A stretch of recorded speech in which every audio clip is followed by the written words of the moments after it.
Okay, well, we're just about 1 minute past the hour, and I'm going to go ahead and kick us off here. Welcome, everyone, um, to our another live community event, Lift for Founders, powered by Loud Capital. My name is Tarul Kode, and I'm a venture partner with Loud. Grateful to be here with you all. As we gather, I want to ensure that you're aware that you can engage with us in one of two ways. You can join us by audio and video here on Zoom, and I've posted that link in the chat for the event. And you can also just listen in and engage with us via chat on the LinkedIn live event itself.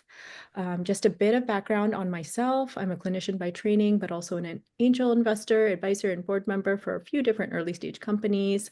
And I'm here because I'm passionate about healthcare leadership and investing with purpose to ensure that we're placing patients in the center of our innovation. At Loud, we have a vision to create a community, a safe space, and open forum for founders, entrepreneurs, and leaders to share their experiences, challenges, and ideas so that we can grow together.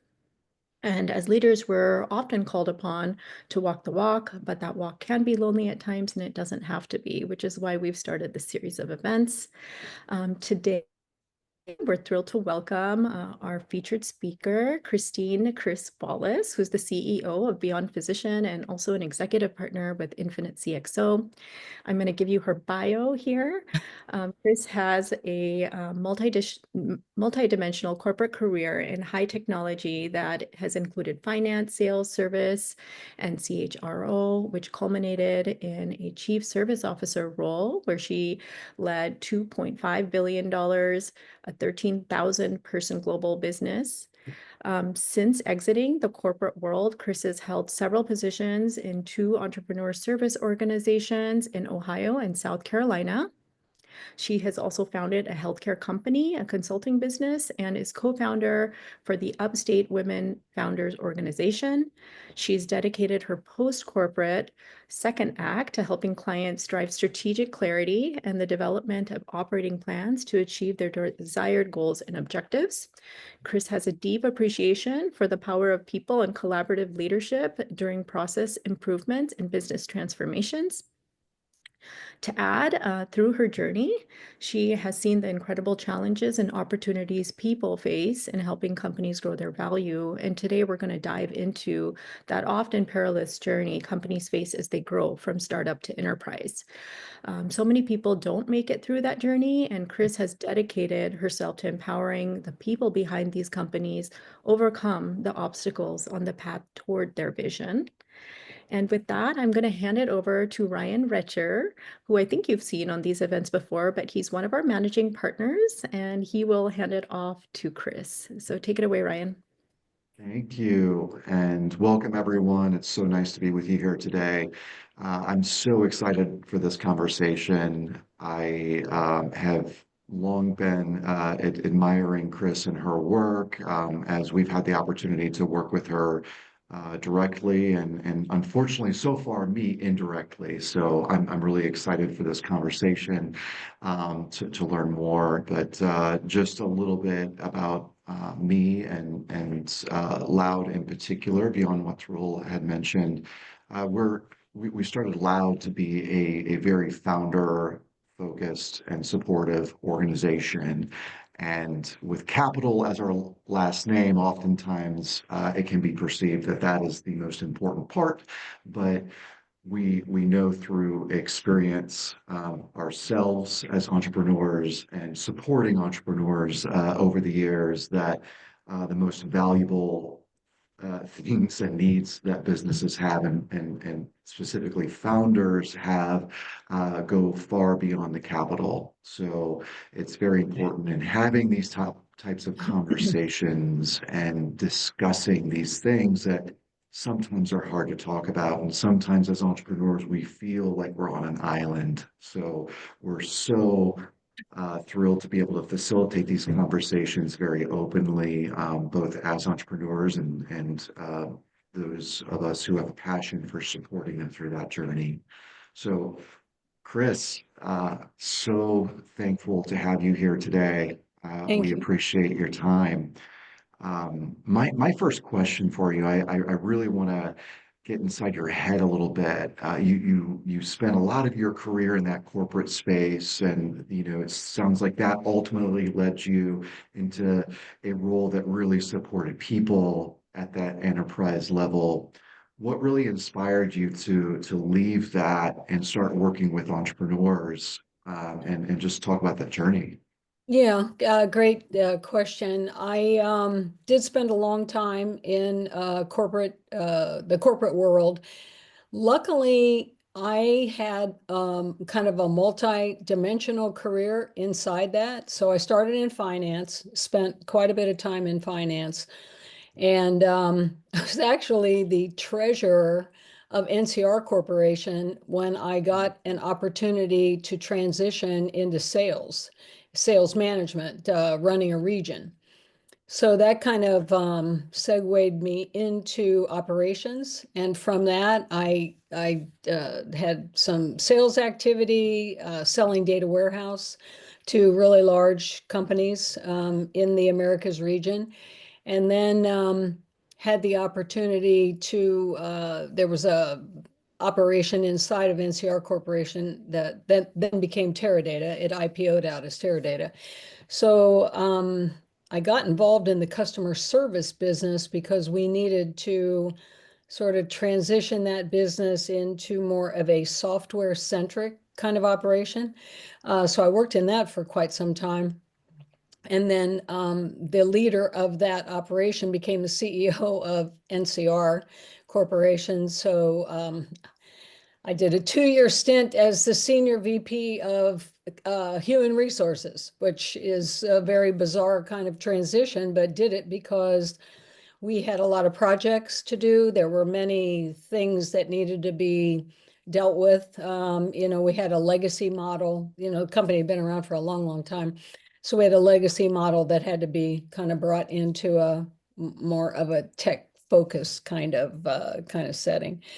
Um, from that, I then became the head of the last operation that I had, which was NCR Services that you already mentioned. So when I left corporate, I kind of envisioned, since I had a multidiscipline background, doing some things with a smaller company, more like a CEO or a COO. So I was the uh, chair of the foundation board at Wright State University. So I was living in Ohio at the time, where you are. And so as a foundation chair, in talking to the president, I took a contract to kind of look at what kinds of things might be able to be commercialized inside of the university. Not an easy task, because it's not the kind of thing that is easy to do inside a university. But in any event, the company had, or the university and the state had passed some legislation where public university could own up to 49% of a startup. So there was thoughts about being able to commercialize, being able to revenue generate, some various things like that. So through all that, I kind of fell into the entrepreneurial community, if you will. And then I met some really great people. One of which I'm happy to call out, the Entrepreneur Center in the Miami Valley. And the president there is Scott Korndike. And he's been there for quite some time now and really built something extraordinary. And the third frontier, so this is now back in, I don't know, maybe 5 years ago, 2017, 7 years ago. The Third Frontier from the state of Ohio gave them a grant to start to provide services to small companies and startups. So we didn't actually hand out cash, if you will, or funding, but what we did do is vet companies. And then if they needed, say, a patent work done, we had patent attorneys that were in the ecosystem, in the network. So they would perform those services for them. And so I did that for a couple of years, and also that where we lived is close to Wright-Patterson Air Force Base. So there's a lot of kind of work, from the DoD standpoint. So that's what really launched me into working with all kinds of companies, people who maybe just have an idea to those who already have a full business and are looking to scale that business. So fast forward to living here in South Carolina, I started to do some work with the ecosystem here in South Carolina. Again, working with small companies, and we did a lot of, I had this venture mentoring service program in the upstate, and the upstate of South Carolina, the Greenville area, is very hot in terms of entrepreneurship. So I did that for a couple of years, working in a mentoring program to try to build up the number of small companies that we were serving. And then when I had ended that program, I answered an ad that Jack Shade, one of our co-founders at Infinite CXO, put out. And I thought, this is getting me back to more of my consulting roots, because I had done quite a bit of consulting. So I'm just at 1 year now at Infinite CXO. And it's been a fantastic opportunity at Infinite. We are on-demand executive talent is what we do.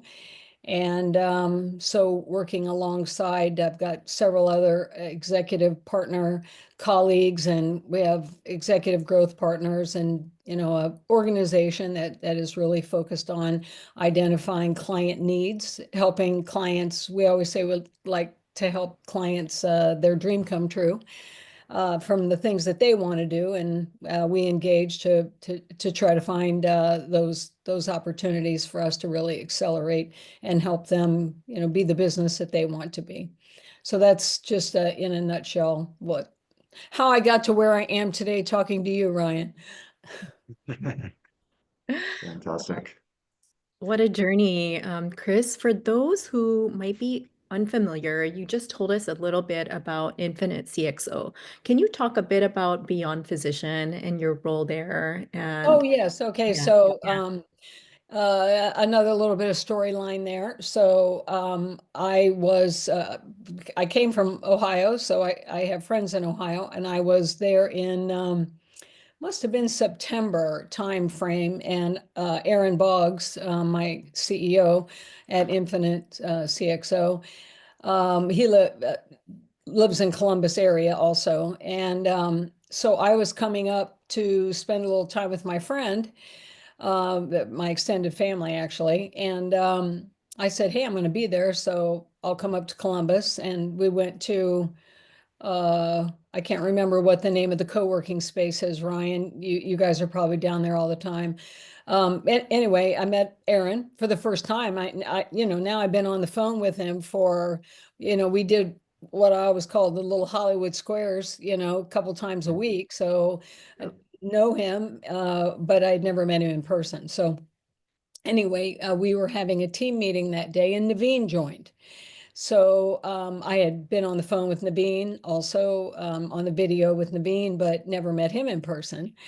So after we had our team meeting, Naveen said, "So I wanted to tell you about Beyond Physician, and the best person really to talk about that is Brian Pennick, another Beyond Physician co-founder."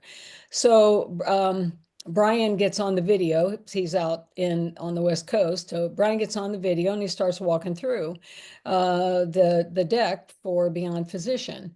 Like, that sounds pretty interesting. The whole service model, the helping physicians to reduce burnout and be able to transition skills and experience into more wealth building opportunities, because it's a very hard job. It's got a lot of hours and pressure and so forth.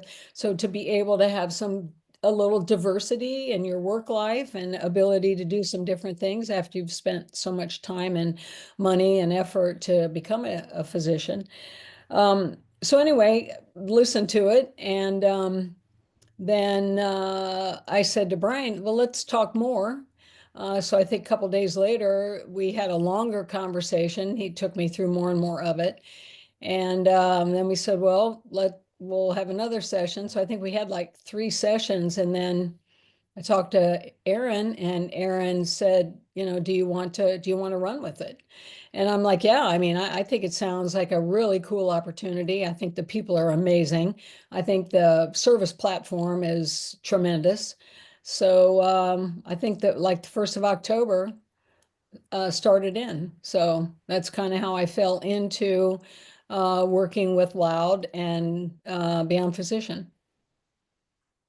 Yeah, Chris, it's interesting to hear your side of the story because I was on the other side of it, and I know Brian worked very well. Obviously, I work with Naveen every day, and I know the conversations that were being had even before they met you in this Yeah, case, and I think it's really interesting, at least on the entrepreneur side, and interesting as to Infinite CXO and organizations like that that are built to provide that little something extra or a lot something extra exactly. that just fills in that missing gap.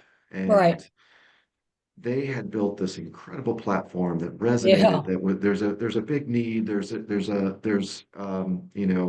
baseline foundation product that's there, it's just ready to be unleashed, but it was just missing someone and some things. And Yes, I think the um, timing too is good. Because the world changed so dramatically during COVID, to be able to provide the kind of technical ease of use, if you will. I mean, you don't need to be like a technical guru to navigate around so many sites right currently, and Beyond Physician is uh, no different from the standpoint of a really great user interface and ease of, hey, I can, if you're somebody who doesn't spend a lot of time on a computer day in, day out, like a doctor, who they're obviously, helping people and patients, but they're eased to navigate and say, hey, this looks like something cool. I'm going to go ahead and give it a try. So I think that the timing's good, the technology is at the right time, the need is there, just a lot of things going in its favor right now. Yeah. yeah, absolutely. And it's one of those things where I remember hearing them when they were first coming up with a concept. This is probably, I don't know, it might have been 2 years ago Yes, when they right. were just getting started, and we were talking about the opportunity and what it would do for physicians, what it would do for the marketplace of different things that even some physicians might not even know, hey, I could be doing this in addition to my Right. practice. And I Right. just remember sitting there thinking, like, this doesn't exist already. It Yes, just right.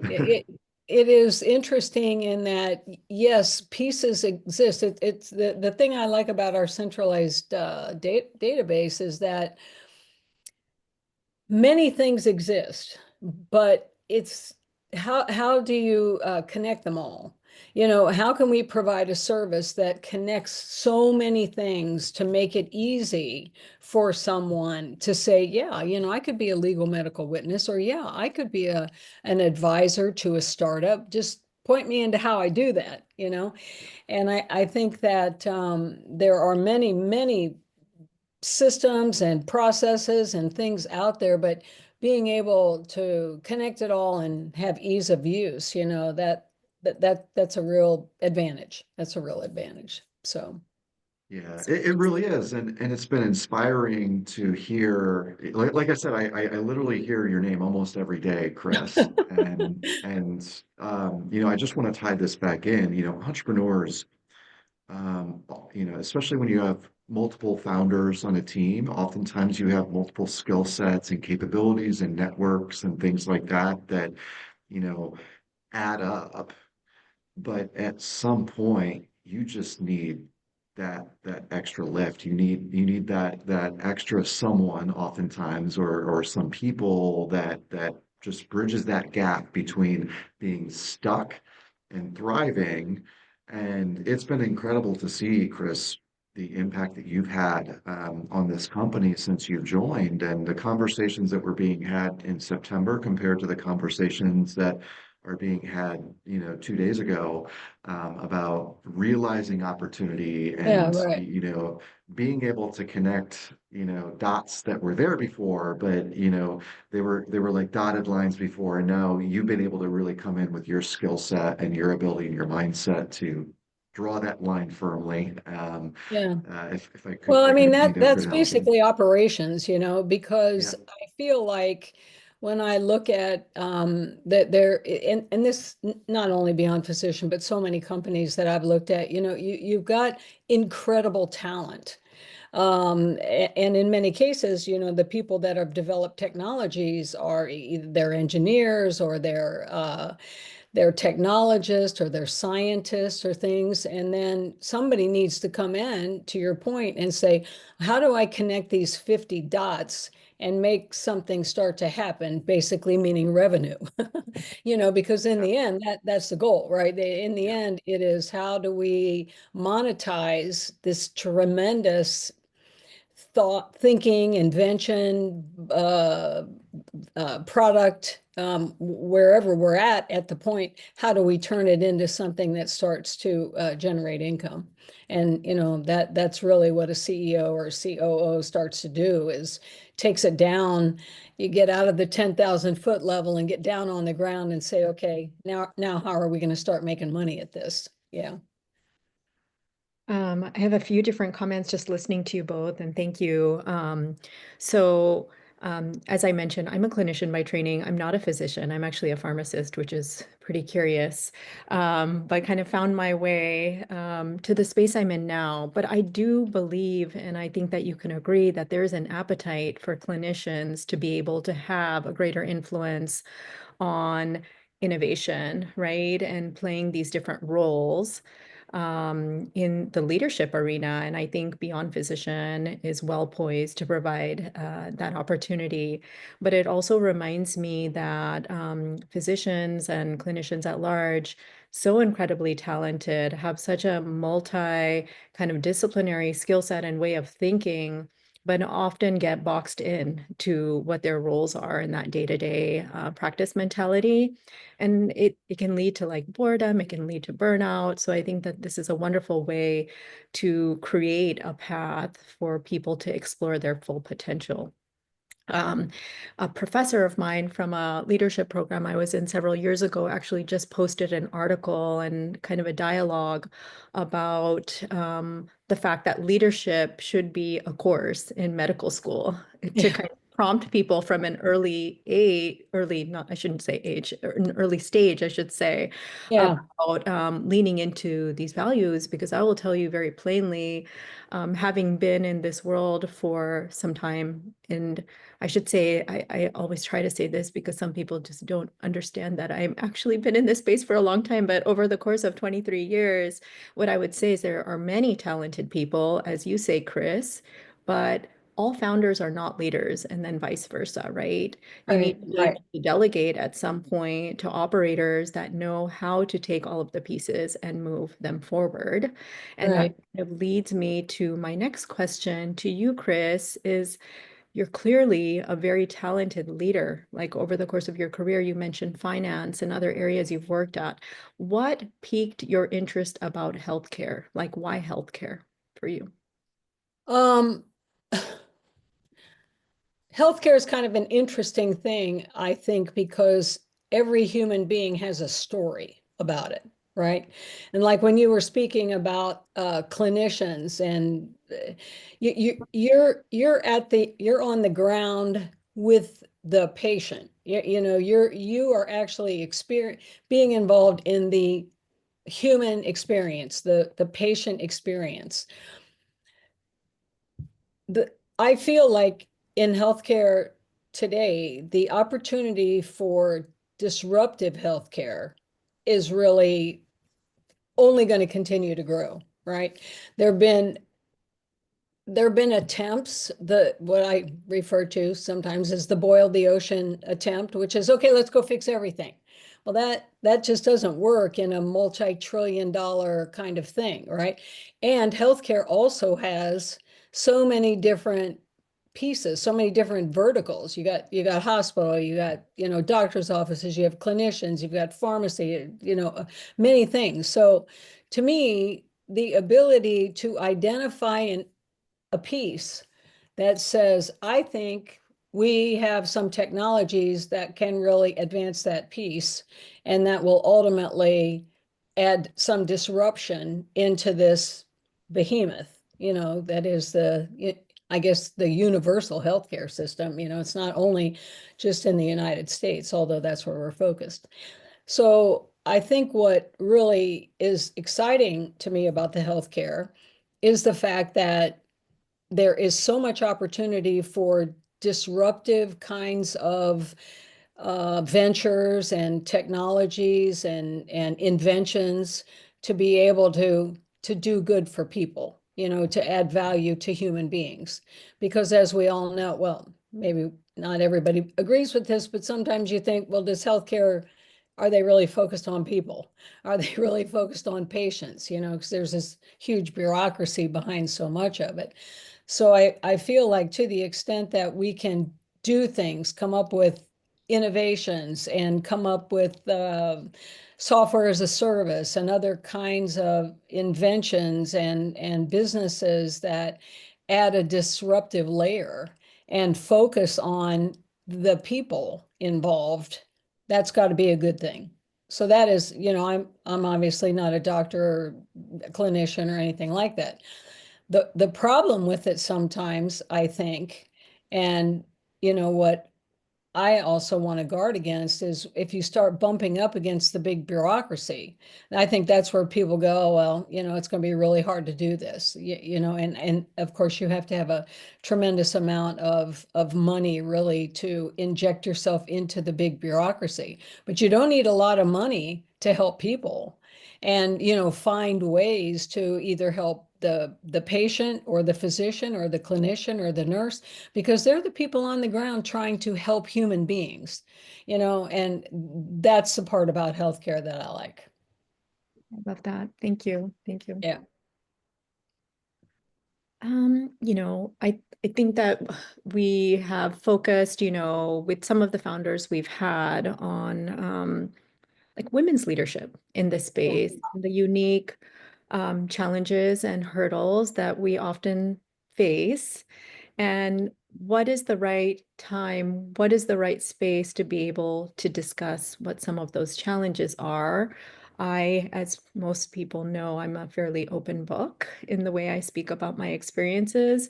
However, that can be challenging. I mean, I can't say that, I don't expect everyone to be able to do that, but I think that it does um, open an opportunity for us to learn from each other. So, based on your extensive experience and leadership journey, would love to hear some stories from you on, hurdles you've faced and, what your advice would be to other folks kind of traveling this path. Oh, well, that's kind of a big topic. I can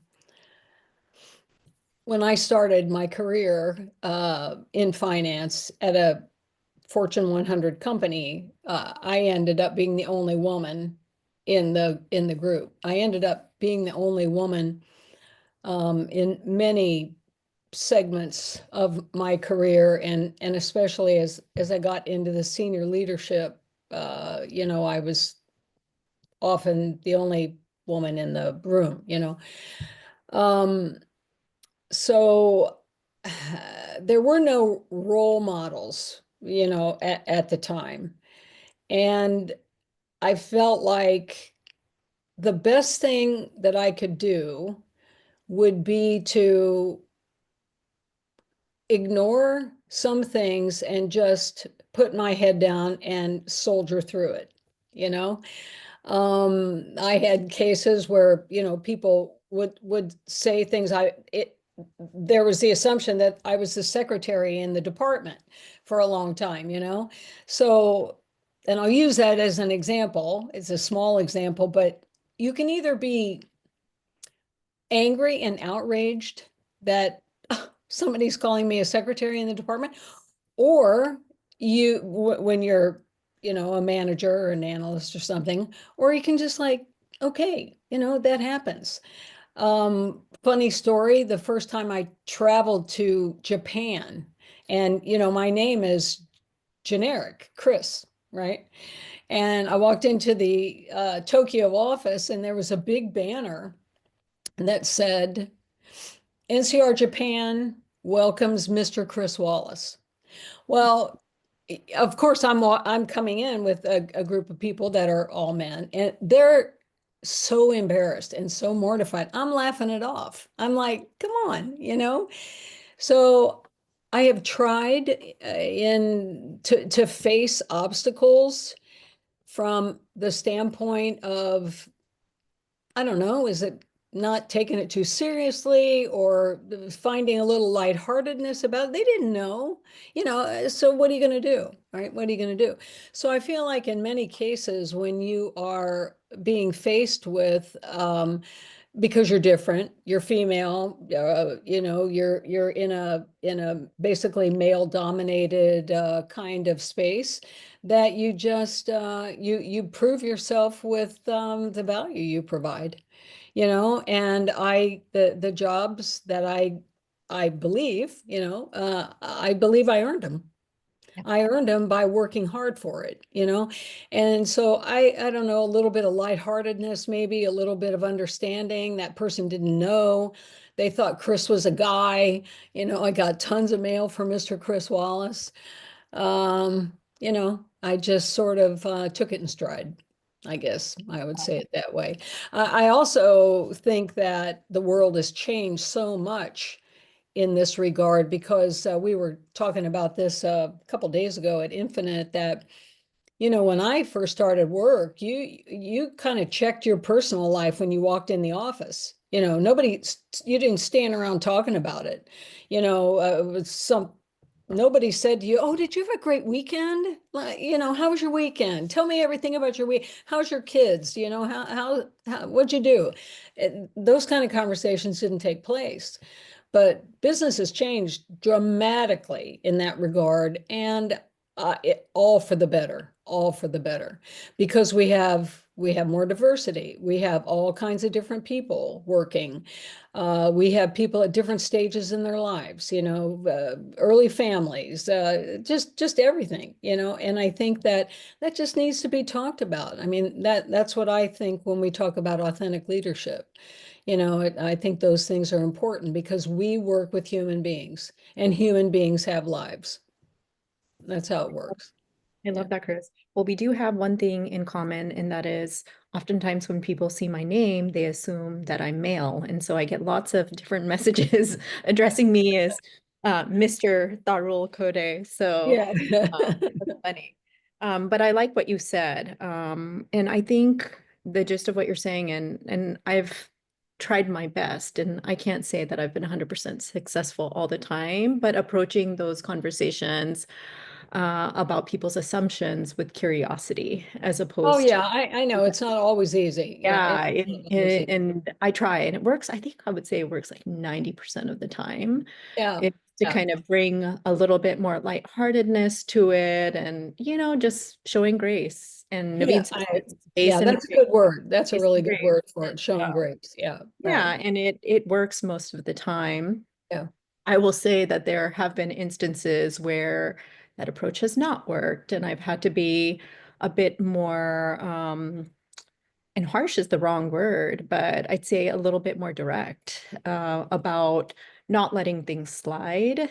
And the reason for that is not because I have a personal vendetta per se, but because I do think that there's a responsibility, especially in more senior leadership, to make sure that people know that it's not okay, right? And it doesn't yeah, have to be yeah. like a I huge, do agree with that, and I but also feel like finding your voice is yeah, a very important thing. And to your point, we're now in engagements and meetings and conversations with a much more diverse group.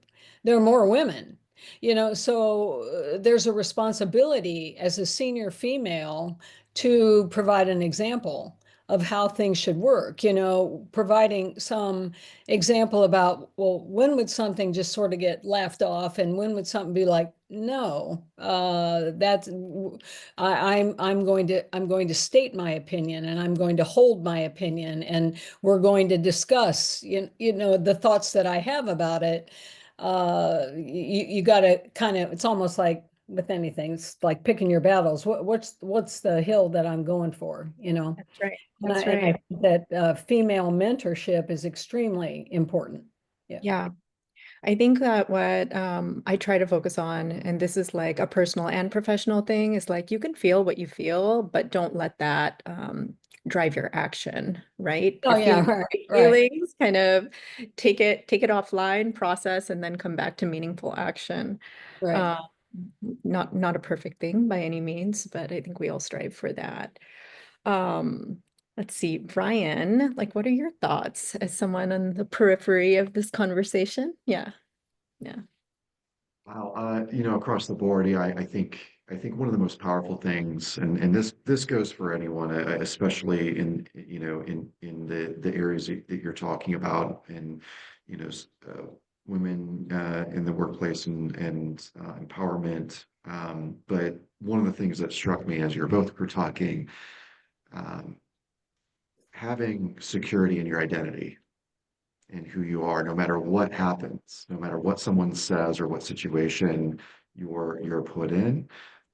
Being able to, as a foundation, be secure in your identity, no matter what's said or what's done, is foundational to how you react and how you move forward with that. And Yep, sometimes it's absolutely. choosing to educate, as you said, you felt the calling to do, Tarul, and sometimes it's moving on and but having that baseline security or lack of insecurity about it is very difficult to come by. And there's all sorts of different situations of what that can mean, but I really have found, especially with entrepreneurs, um, it's a challenging baseline because oftentimes, especially first-time entrepreneurs, it's a challenge because you set out to do something and you feel like you have to tie your identity to building something and for it to be successful and for it to not negatively affect the people around you, whether it be your employers, your family at home, or your customers. And when it does, because it always does, there's always something that's going to happen. And if you let that challenge your identity of who you are, Yeah, the way you react to that. Um, yeah. What you're saying, it's sort of a fine line too, and probably even harder for entrepreneurs because any engagement, like as an entrepreneur starts to say, well, here's my mission. Well, not every, there'll be some people that go, wow, that's so fantastic. But there's a lot of people that go, what? Seriously? That doesn't sound like a thing at all. And then like, the questioning of your immediate response is, oh, they either you got to get to the point of saying, well, clearly they don't understand because if they understood, they'd think it was great, but it's always that second guessing, like, oh, did I say that right? Or is it a bad idea or what? And then needing to sort of stand firm and say, no, I've spent a lot of time. I know it's good. I know it's good. I think that's hard for founders and entrepreneurs, because they're always being questioned as to whether or not, like, is it a good thing? Can it make money? If I invest, when do I get the money back? And, a million different arrows coming at them that they have to catch and then figure out how to fire back. Yeah, it's Right. not an easy thing. and it's really interesting, especially in the dynamic of this conversation.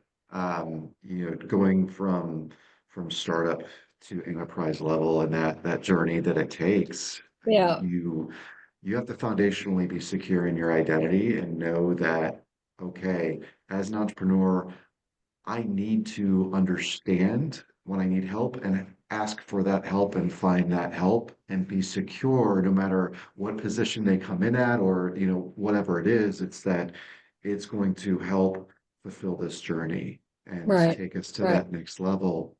And oftentimes there's that insecurity of doing that because they fear what that means to them if they weren't the ones to, lead that to a particular outcome. Yeah, And it's kind of that whole team approach, and I think that uh, one thing when it's a single founder or something, but now you get into a case where there's handful of people in the company, it looks like it's a cool thing, people are interested in funding. Then it's a question of making certain that everybody gets an opportunity to fly their slot. They get an opportunity to do what they bring to the table, what they bring to the table. I've also always been a believer that I want to surround myself with the smartest people possible. And I never want to be that person who feels like uh, I want to be the person that is thrilled that somebody sitting next to me is smarter than me and might be saying very smart things, even though I'm like the leader. I think that kind of attitude, that's how you get the best out of people. One of the questions that you had is, talking about some of the things I've learned as a leader. I grew up from being an analyst. So as being an analyst, you do the work, right? It was easy for me to do the work. Well, not easy, but I mean, it was easy for me to take it over. So you're working in a team environment, and I had to learn to not have the answer, even though I had the answer that I thought, but I learned that I couldn't vocalize it, right? I had to have the team around me. That was not an easy transition because I'm a results oriented kind of person. So I'm like, yeah, let's go get that done and get it done fast. But it doesn't work like that when you're putting together a team approach, So learning to listen more, ask for more opinion, like what should we do, as opposed to, okay, folks, here's what we're going to do, even though it's your propensity to jump in and say, oh, this is what I think we ought to do. I had to learn to not do that. And that's not always an easy task. And I think that again, it comes back to that authentic leadership thing of you're working with human beings. If you cut off a human being when they're starting to say something and cut them short, you're not going to get the best answer. It's better to let them engage, say what they want to say, and then kind of debate back and forth and discuss. We can come to the best conclusion. So, the whole team dynamic, and again, that's not how when I started and grew up, there was always one person. It was much more autocratic, I didn't thrive in that environment. I thrive much more in this kind of thing that we're doing here and working with people at Loud and Infinite CXO. And, it's a very collaborative kind of thing, which I think is far superior to any other kind of model. I love that, Chris.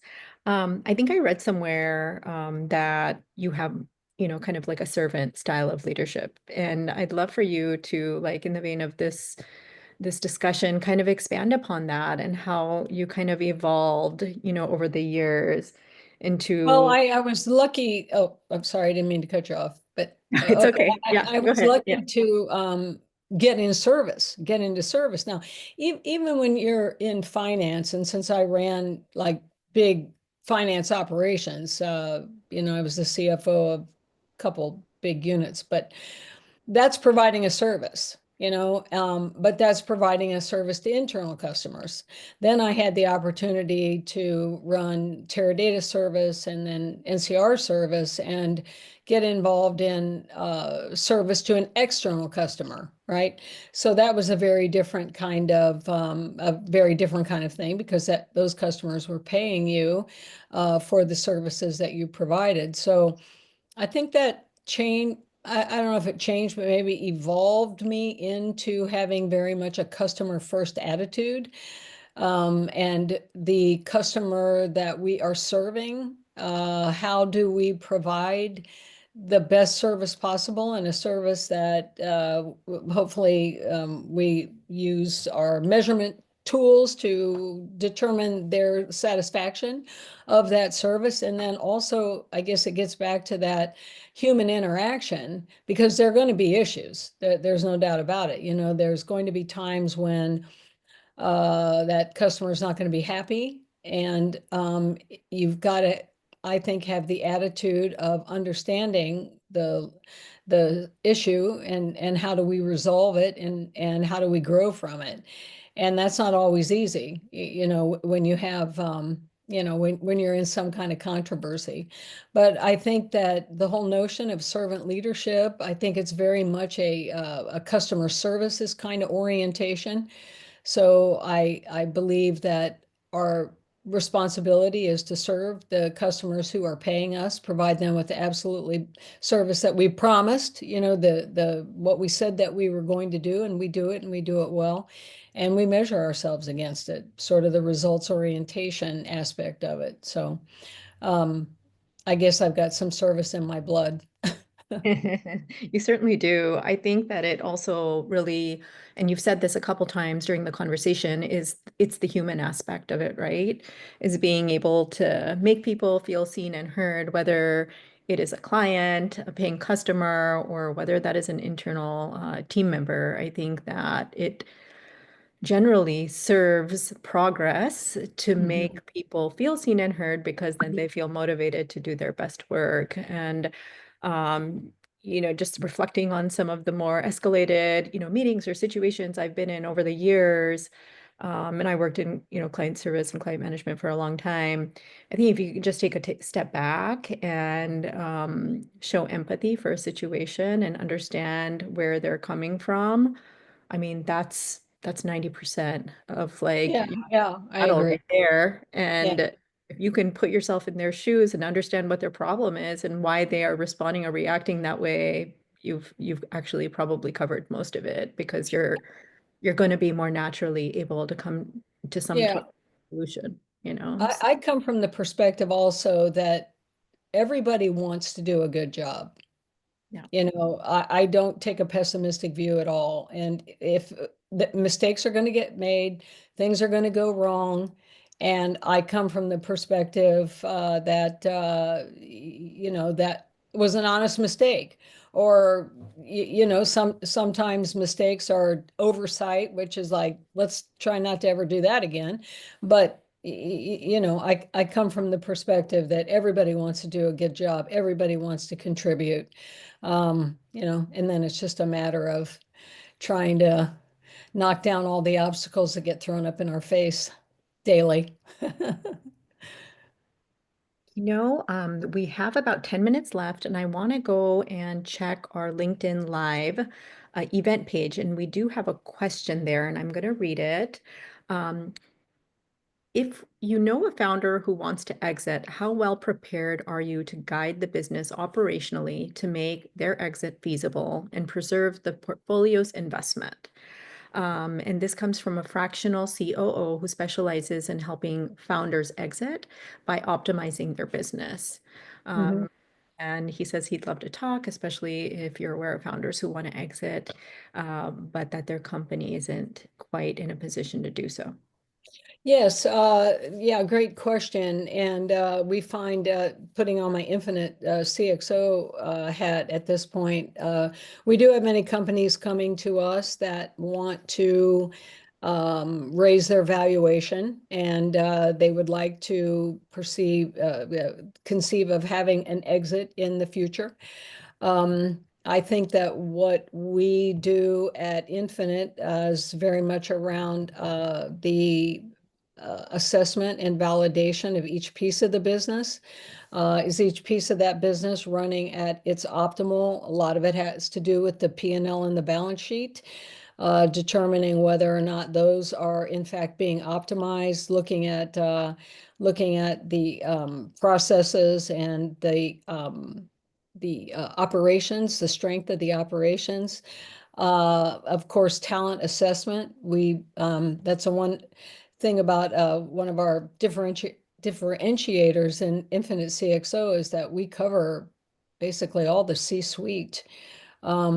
So if we need to assess the talent in a company, we have tools and people and capabilities to do that. If we're trying to assess the like manufacturing capabilities and process, or is that being optimized? So I think it really comes down to the every piece of the business is whether or not it's optimized, whether or not it is performing at its optimal value. And if it is, okay, great, move on to another piece of the business. If not, what do you have to do to be able to get that into a better position that will ultimately will either be driving more revenue or will be spending more efficiently or optimizing profitability.